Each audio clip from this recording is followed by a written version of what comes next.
You want to see Trump run again in 2028? He'll win. But would you be okay with him running for a third term? I have no problem with that at all. Even if it's against the Constitution? I don't believe it's against the Constitution. I believe there's other routes there. And what would those routes be? I don't know. I'm not a constitutional lawyer. But if it was against the Constitution, which it is, would you still be in favor of it? I'm not in favor of breaking laws, no.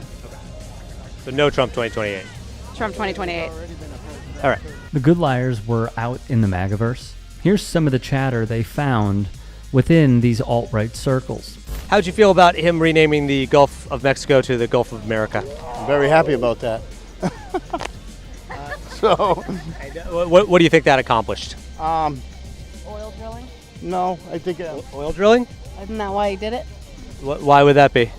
I'm not like really well phrased on this, but I think it was just a contest with Mexico, to be honest. I thought he did it because there were stipulations on the Gulf of America, and so, I mean the Gulf of Mexico, and so he changed it to Gulf of America so he could, there was something about drilling, I thought. To open up drilling by changing the name? Yeah, he was able to get around it or something. Just change the name. That'd be smart if other people did that. Just change the name of things and then they could drill. Yeah, he gets stuff done. Answers that are completely insufficient to not just everything that we are seeing, but reality in a nutshell. I'm not for deporting all illegals. I'm for due process if you're not committing a crime. So you're against what's happening right now then? I didn't say that. Well, the ICE is deporting people without due process who are not guilty of crimes. I think the ones that haven't, the illegals that have not committed a crime and are law-abiding, I think they ought to be due process. So you're against what's happening right now then? I'm not against deporting anybody that's committed a crime. Right, but people who have not committed a crime, which are many of the people being deported, you said you're against that. So you're against what's happening right now. I think they ought to be vetted and screened. And even though they're not and they're deported, that's what's happening right now. So you are against that. I think, again, and that's all I'm going to say, is the ones that haven't committed a crime, I think they ought to be vetted and see if they can stay. You don't agree with Donald Trump about that particular issue then? That one issue. Now, the ones that have committed a crime, get their ass out. So the ones who haven't committed a crime, would you be protesting in LA if you lived there? No.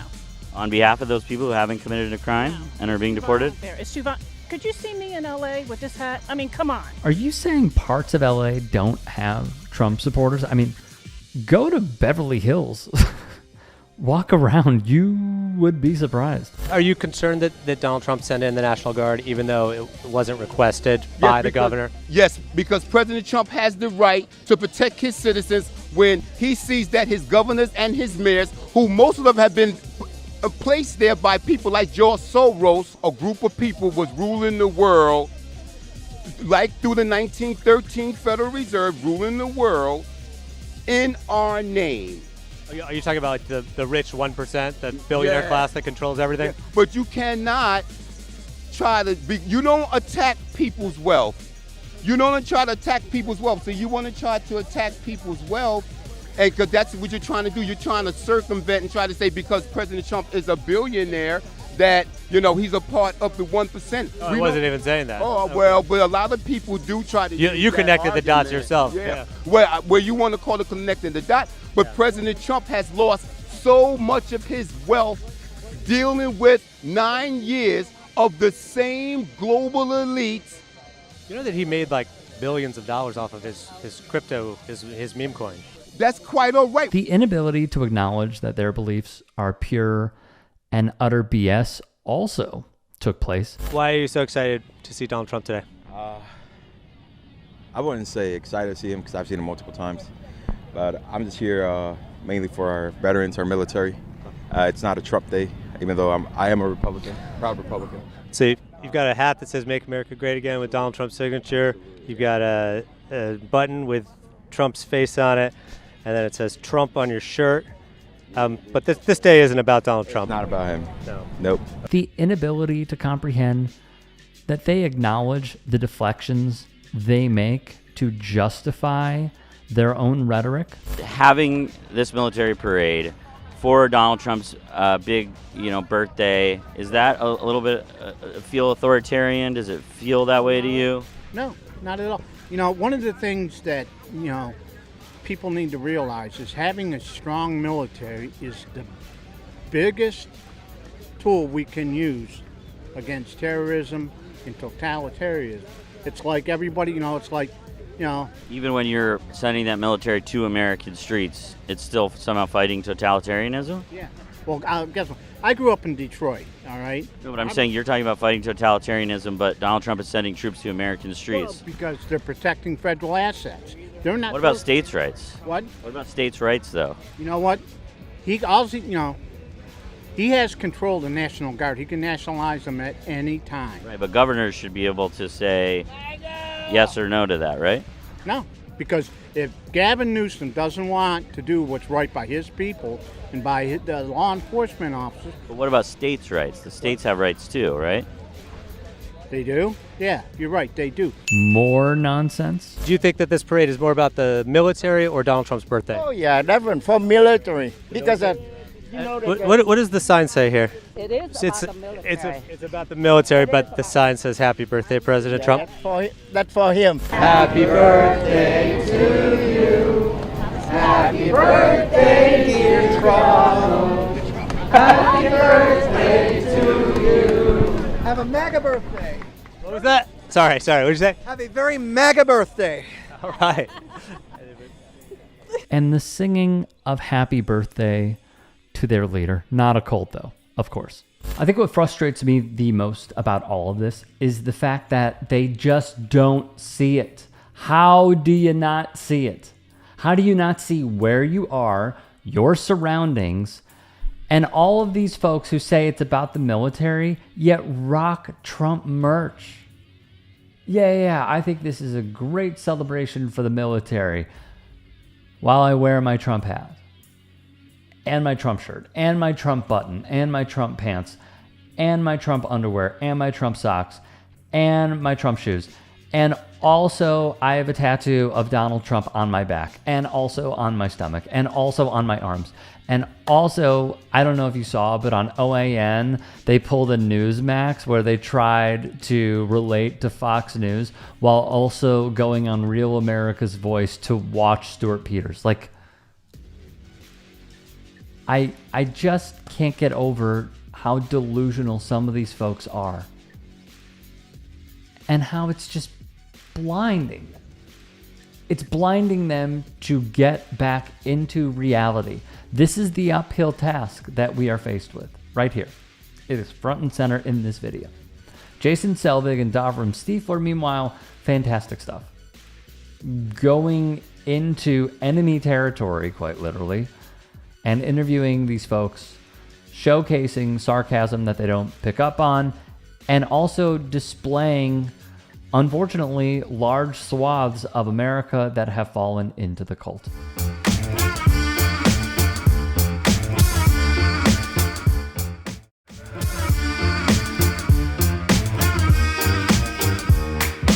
Well, I voted for Trump because I didn't really like the whole Biden administration because it presented weakness. Okay, so what specifically about the Biden-Harris administration presented weakness? The MAGA caller's answer to this simple question will reveal everything you need to know about the conservative mindset. Well, just that, they wanted to help everybody they could. The look on Dean Withers' face says it all. The disregard for our fellow human beings and the wholesale lack of empathy towards others isn't a bug in the MAGA worldview. It's an essential feature that the Republican Party exploits to remain in power. So you think, okay, are you a Christian? Yeah. Did Jesus want to help everybody that he could? Well, I don't really know if Jesus was actually alive. Can't prove that. You just said that you were a Christian. Well, yeah, that's what I align with. So if you're a Christian, that means that you believe Jesus was alive. Well, I believe in what I know for a fact. So then you want to be a Christian. Then I guess I wouldn't be a Christian. I'm so sorry. You're just racking my brain. Want to know something else that they rely on to stay in power?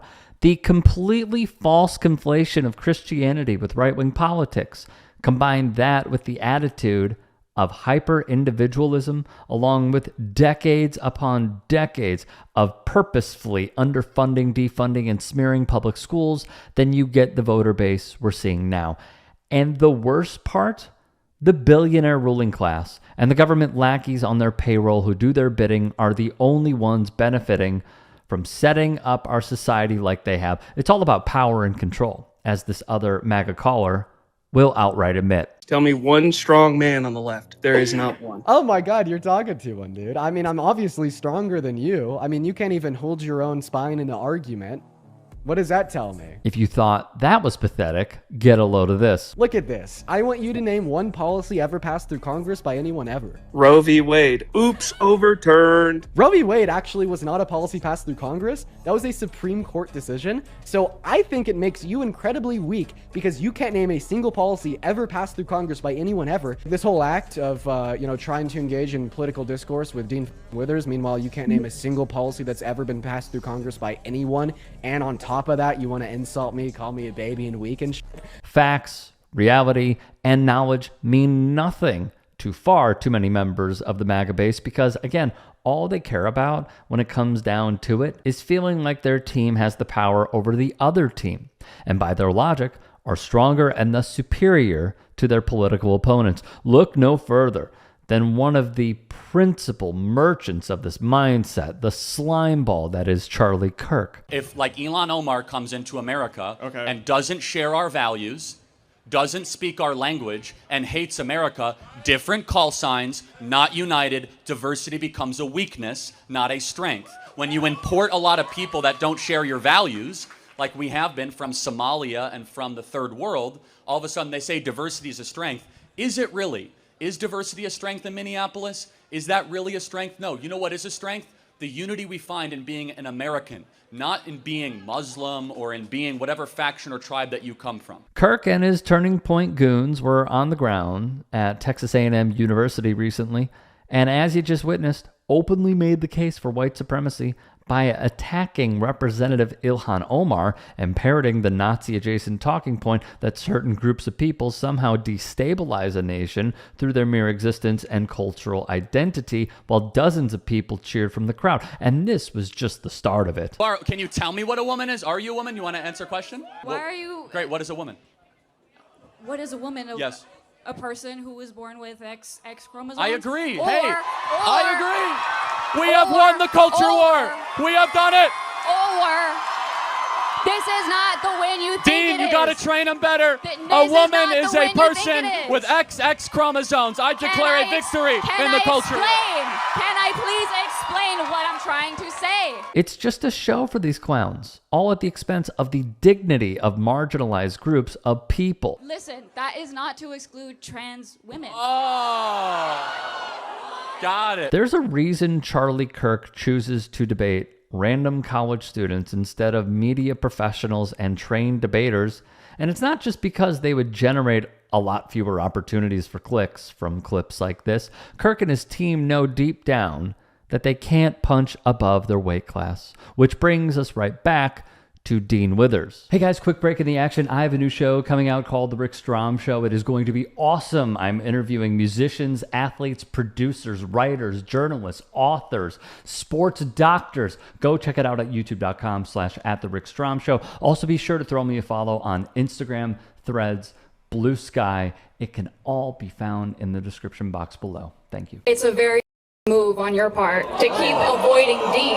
Then debate me. People like Let you- me on the mic. Let me on the mic. Get Dean on the mic. That's the whole reason I came up here. Thank It's a move for you to keep avoiding him. This was Dean's whole plan. I'm going to bring these people here. Woo! We've been told by every single one of Kirk's staffers that he doesn't want to talk to us. I have some disagreeing questions. Do you think I could ask him? Well, that's something you're going to have to talk to somebody else about. The reason we weren't let in line is because we don't go to college. But apparently neither does a guy on the mic. Hey, Charlie, Dean's here.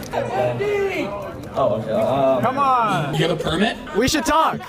trying to talk to Charlie Kirk, but it's not worth it. Do you think me and Kirk should have a conversation? 100%. You got to get me up there, man. You may be purposely ignoring you. This has proven to be very difficult. I think that we are in the free marketplace of ideas. Anyone should be able to come up here and challenge and debate you. If you're really for that, as you say you would allow someone to come up here and debate you on that. When presented with the perfect opportunity to flex his propaganda muscles in front of a way too friendly crowd, Kirk balked at the opportunity and refused to even entertain the idea of letting Withers on the microphone.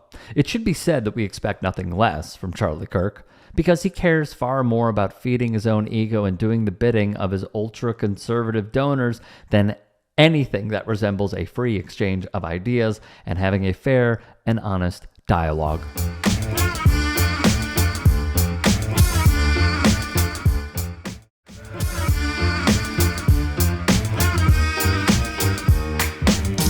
Happy over here. Look at.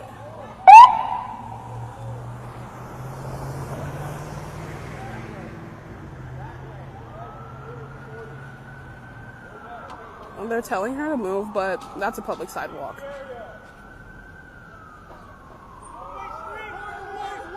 They're telling her to move.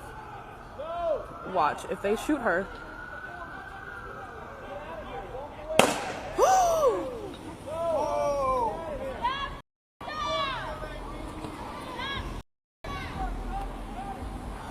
Holy.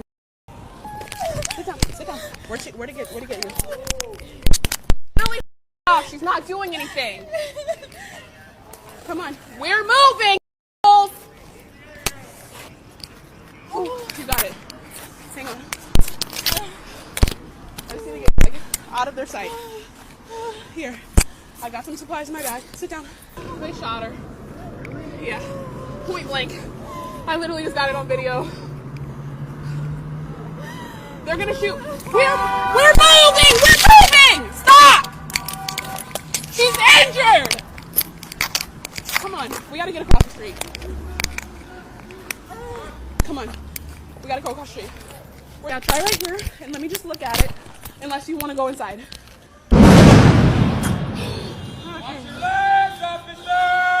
Holy you guys. Remember this from the anti-ICE protests? Some of your jokes are about how everyone is mad at everyone else. And no one's mad at the right people. Yeah, they have states hating other states. People in red states don't like California. People in California don't like Texas. Somewhere along the line we missed that it's the United States. And that we're all on the same team. And these psychos at the top, they just get everybody all stirred up. This guy's causing riots in American cities. And, you know, there's people trying to get to their apartments and they're getting shot with rubber bullets. Because Bill Burr definitely does. Donald Trump's modern-day Gestapo is scooping folks up off the streets. They're in unmarked vans, wearing masks, being shipped off to foreign torture dungeons. No chance to mount a defense, not even a chance to kiss a loved one goodbye. Just grabbed up by masked agents, shoved into those vans, and disappeared. This is what the crumbling of rule of law looks like in real time. And it's exactly what the founders of this nation feared.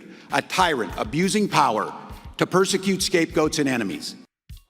Ainsley, the Gestapo, 1933. Okay. Here we go again. The secret police of the Nazis. Mm-hmm. The secret police of the Nazis. Mm-hmm.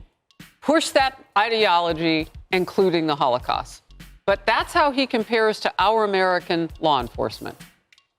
Here we go again, Harris. Yeah. Nazi, fascist, racist, Stalin, Mussolini. The list goes on and on. Hitler. This is what he did when he was running for vice president. This is what both of them did, Kamala and Walz. So he's going back to this, meaning he has learned nothing, right? I'd pay someone to give the Democrats one more historical reference to go on. It's just Nazis every single day. It's exhausting. With mainstream news corporations, the comedian has a bone to pick. And we are so divided because of CNN and Fox News that as long as the bullets are going at the countrymen that are wearing the wrong tie, you somehow don't view them as on your team anymore. And it's a really dangerous time. I have faith, though, that through things like this and social media, you know, because you've seen it's brought down regimes around, you know, the world, that we can get on the same page. Another variable of society that grinds Bill Burr's gears. How many supporters Republican President Donald John Trump went to social media platforms like TikTok, Twitter, Instagram, Snapchat, Facebook, etc., post-election, saying they regretted their vote. What Burr did not like was the response from many.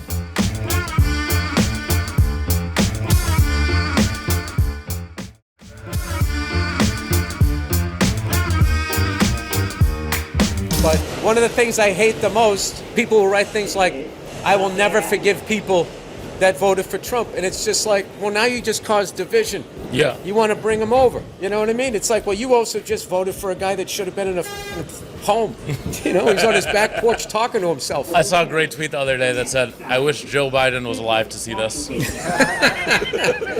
I saw a funny t-shirt. This guy walked around and said, is he dead yet? Building coalitions certainly requires this. Depending where you look on the internet, from news articles to videos to even the dreaded comments section, many are split on how to embrace the pro-fascists who may, and I emphasize may, be defecting and seeing the light, or just trying to save face and remain in the good graces to be portrayed as one of the good ones.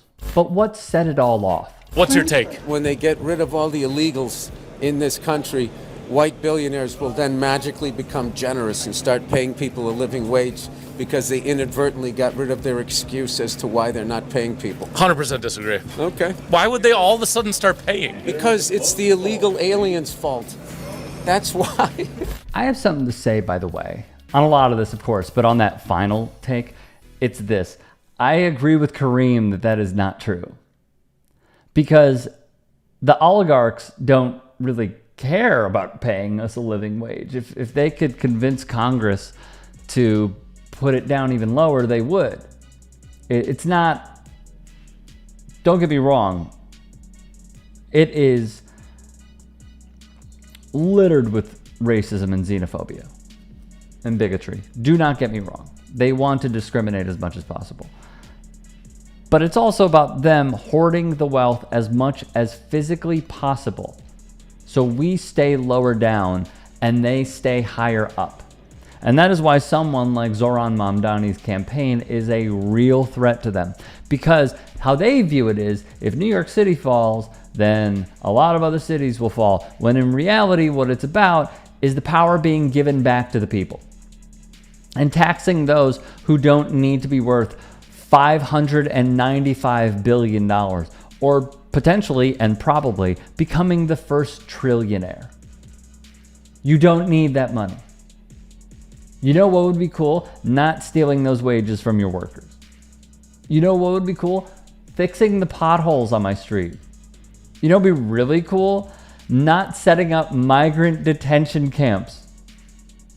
You know what would also be really cool is improving our schools and providing healthcare and providing a living wage and making sure that landlords do not crush our bank accounts, or daycare not crushing our bank accounts, or groceries not crushing our bank accounts. All of this is connected, guys. It is all political. So I don't agree with Bill Burr on that, but I do tend to agree that, you know, his philosophy of we're all on the same team, I actually somewhat agree with that. I do agree that we are the United States, obviously. But what I don't agree with is saying that everyone believes that we're on the same team. That's a false premise. Because the only way for us to feel that way was for the United States to try and have a coming down to earth moment with the remnant effects of slavery. Because the South, not every single state, not every single person, but a lot of them still believe in it, unfortunately. And they still adopt the Southern strategy into their politics. So until we deal with that, we'll still be the divided states.